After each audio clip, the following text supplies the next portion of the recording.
don't want to see your ugly face anymore. Pack your things and get out before I come home." Those were the words my husband of 10 years spat at me over the phone. His voice chillier than a midwinter gust. His tone flint-hard and utterly without remorse. I devoted a decade of my life to Zander Ainsworth, standing by him through every victory, comforting him through every setback, believing wholeheartedly in the vow we'd made.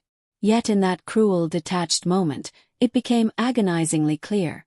To him, I was no more than a hindrance, an obstacle in his path, something he could discard with a few brutal syllables.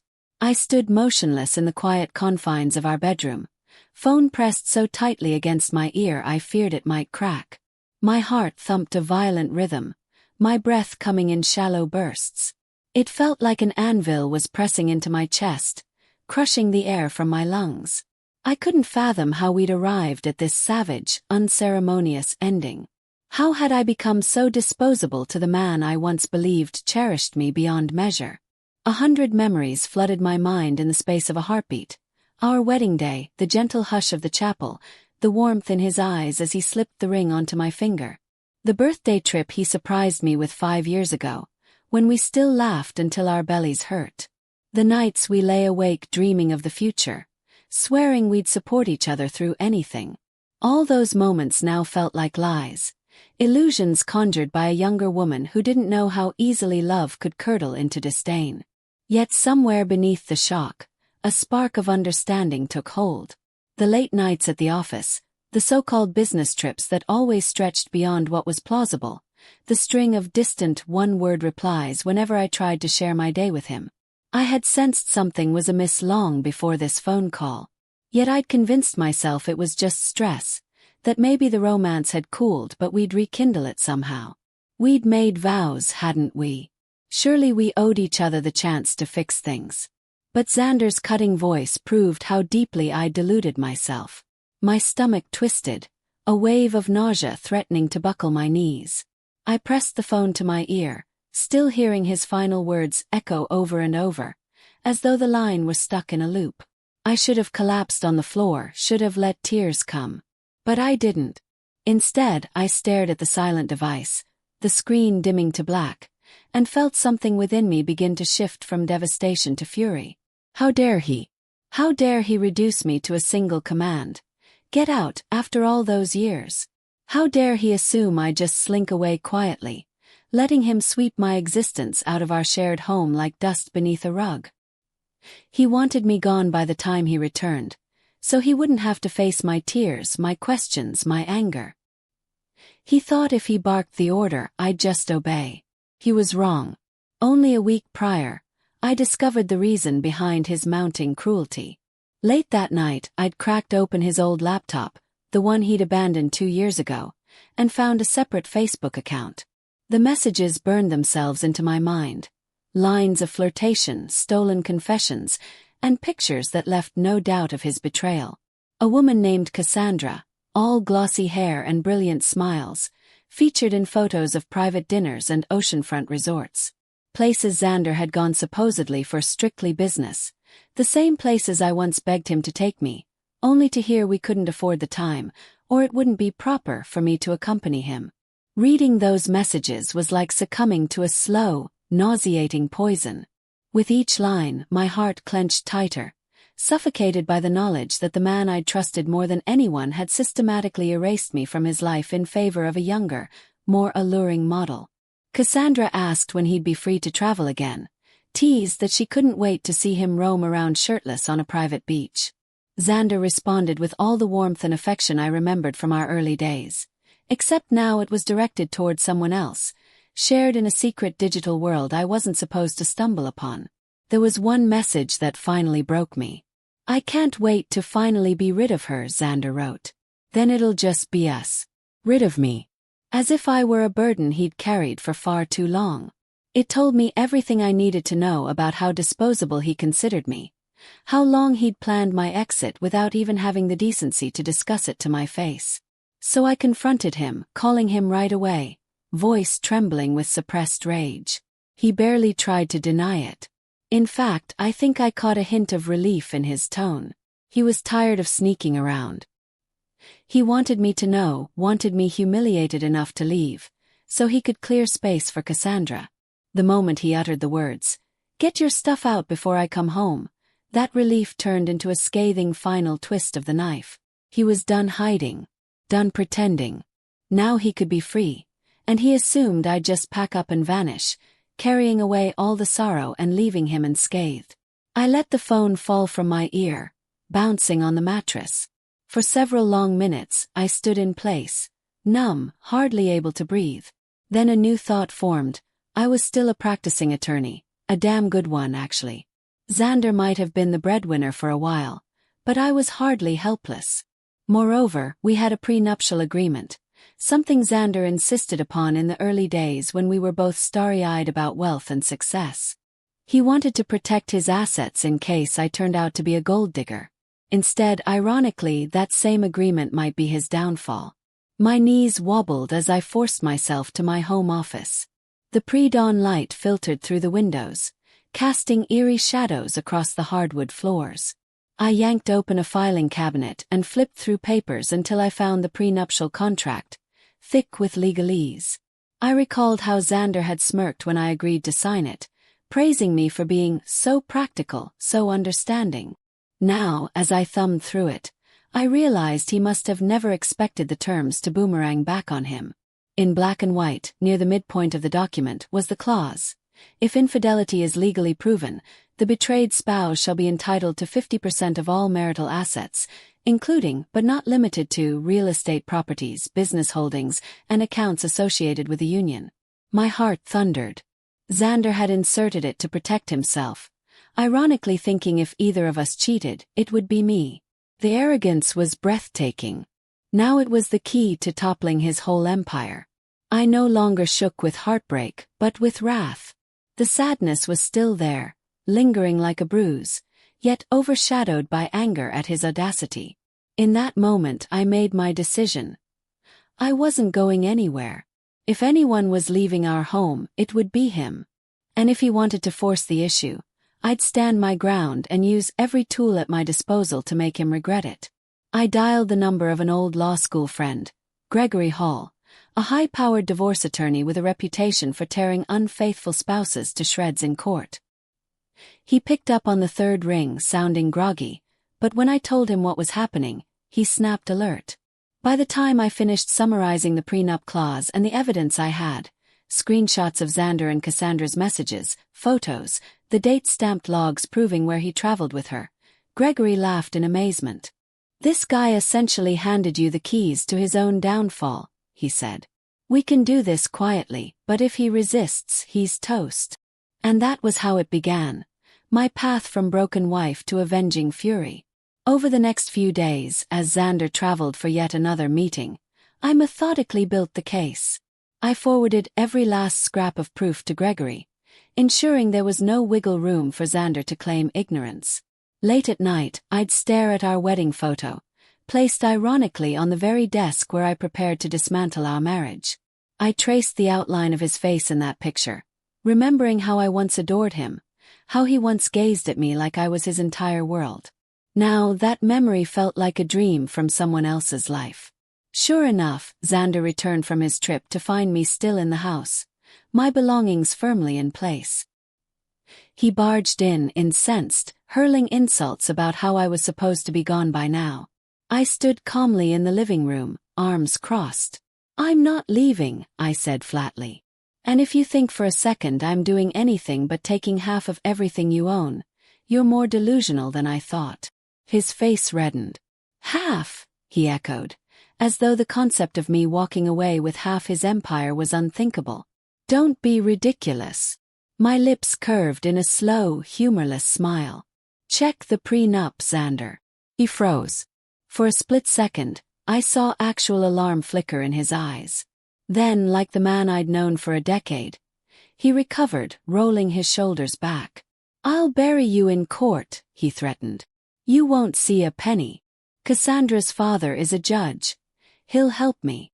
I almost felt pity for him. "Cassandra's father can't rewrite a legal contract you signed voluntarily," I retorted. "And your mistress can't fix your stupidity. This is done, Zander." Rage distorted his features.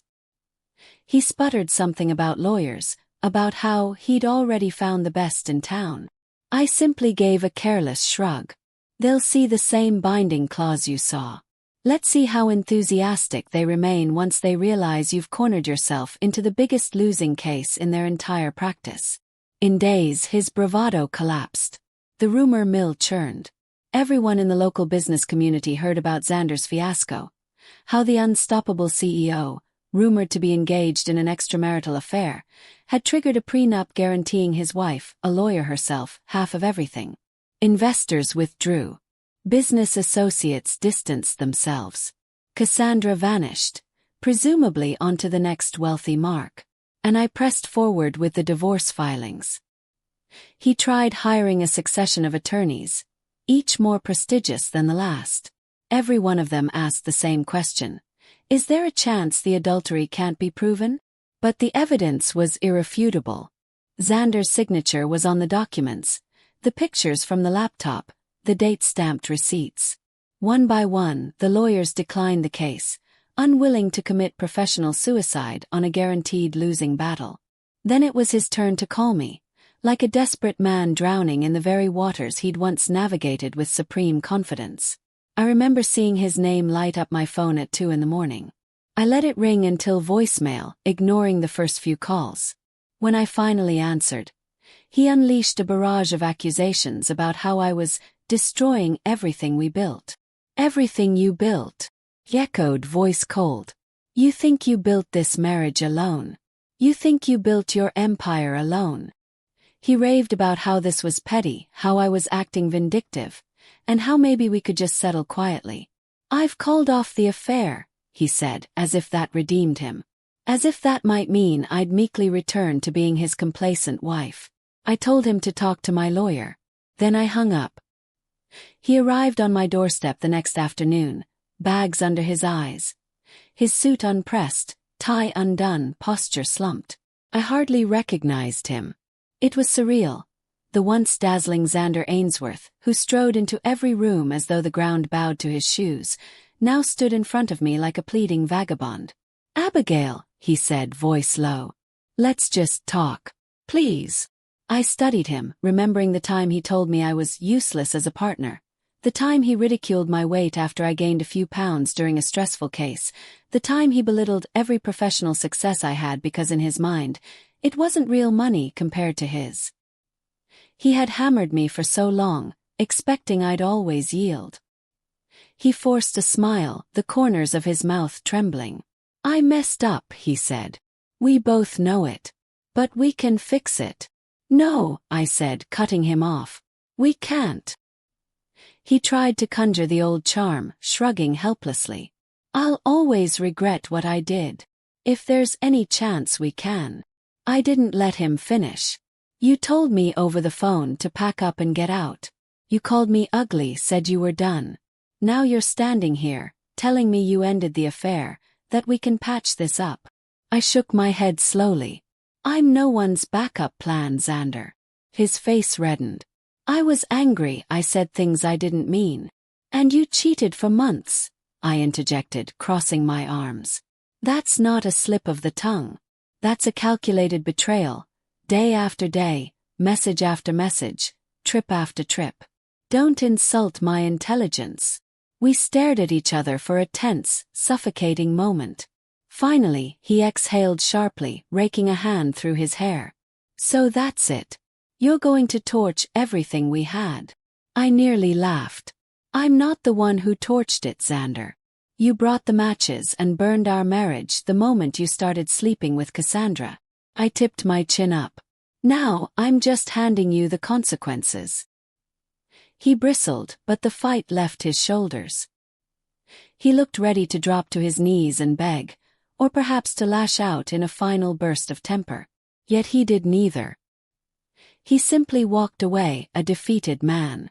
At the next hearing, he sat beside a lawyer who appeared fresh out of law school, evidently the only one willing to take his case. On my side, Gregory Hall wore a calm, confident smile. The judge, unmoved by Zander's attempts at emotional appeals, cited the prenup. With the evidence I presented, it was open and shut. Zander's lawyer practically stammered, offering no coherent counter. By the end, half of Zander's entire estate was assigned to me, alongside a chunk of spousal support for a fixed period, given how he'd thrown me out so callously. The judge even took note of the verbally abusive nature of his last phone call, labeling it clear cruelty. Zander tried one last petition to reduce the share, but the court dismissed it. It was done. The empire he'd built, using my support in the early days, my quiet sacrifices, and eventually his own hubris, was now halved. His subsequent meltdown was widely gossiped about. People said he smashed a glass in his office, fired his assistant, and locked himself in for hours. When the final divorce decree arrived, I let my breath out in a long, satisfied exhale. Gregory grinned at me, sliding the papers across the table. "Congratulations, Abigail. You're free, and you've got enough to start a new life exactly how you want." New life. That phrase resonated deeply. For so long, my world revolved around Zander's ambitions, his schedule, his whims. Now I had the resources to chart my own course, to fulfill the dreams I'd shelved while attending to his. I took a portion of that settlement and purchased a sleek, contemporary house in Aspen Heights, a place I'd once dreamed of living. Floor-to-ceiling windows, an open-plan kitchen, a sunlit office where I could work on my firm's legal projects while gazing at the skyline. I'd send pictures to Gregory, who teased that I'd landed better than 99% of newly divorced women. I teased back that I'd earned every cent from Zander's hide. It wasn't just money, though. It was the principle. Every time I stepped into that house, I remembered how he'd demanded I clear out of his place. Now I had a home that was utterly mine. No overshadowing presence, no hostility. As I decorated each room, I realized I'd never in my marriage been so free to pick furniture, color schemes, or decor without deferring to his tastes. I'd spent a decade compromising so much that I'd forgotten the pleasure of choosing my own style. Professionally, I flourished. My firm, impressed by my fortitude and cunning in my personal legal battle, offered me a promotion to head a new division focusing on complex family law and business disputes. Ironically, many individuals in similar positions as me, betrayed spouses needing tough representation, sought me out, wanting the lawyer who personally understood betrayal. My calendar filled with consultations, each client's story fueling my resolve. If I'd once felt overshadowed by Zander's success, now I stood in my own well-earned spotlight. As for Zander, I occasionally heard tidbits from mutual acquaintances. His beloved business floundered, forced to downsize drastically. Rumors claimed he tried to woo back old investors, but they'd lost confidence after seeing how recklessly he handled personal and financial matters. He hopped from one attempt at a partnership to another, none panning out. Cassandra's name surfaced a couple of times.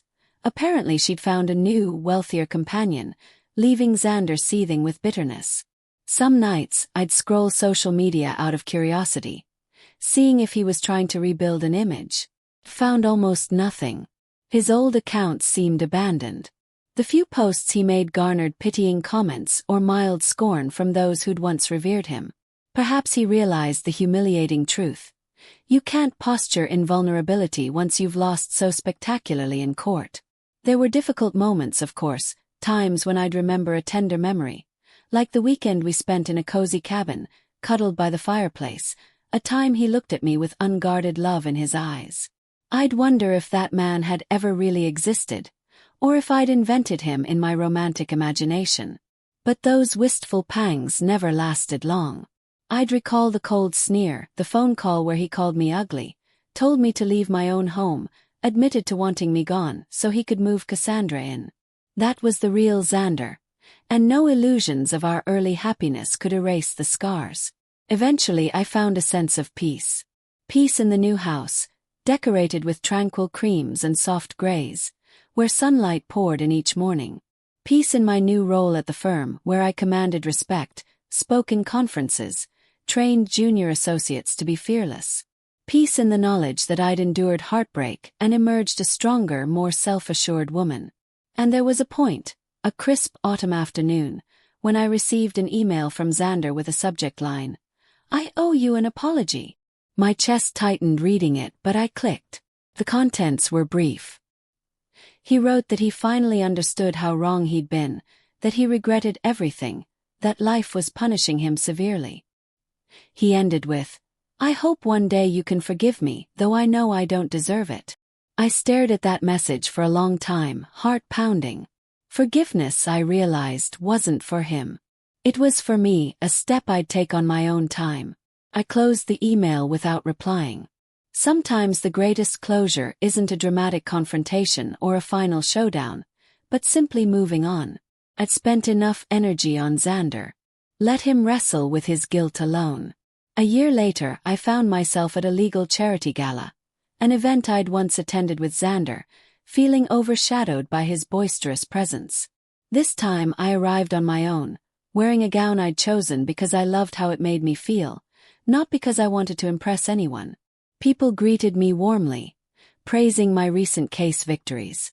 The entire evening was a testament to my independence, my growth, the sense of identity I'd reclaimed. Near the evening's end, someone whispered that Zander might be around, lurking in a corner, trying to network. I scanned the crowd and spotted a man leaning against the back wall, posture stiff, nursing a drink. It took me a moment to realize it was indeed Zander, paler, thinner, an air of subdued defeat. Our gazes locked across the ballroom. For a heartbeat, neither of us moved. Then he nodded once, a resigned gesture, as though silently acknowledging everything that had transpired between us. I didn't go over to him. I saw no point in conversation. Instead, I turned back to the small cluster of colleagues I was chatting with, letting him fade from my awareness. Because that was my final victory. I'd reached a place where Zander's presence, his heartbreak, his regrets, no longer defined me. My life was bigger than him, more triumphant than the sorrow he caused.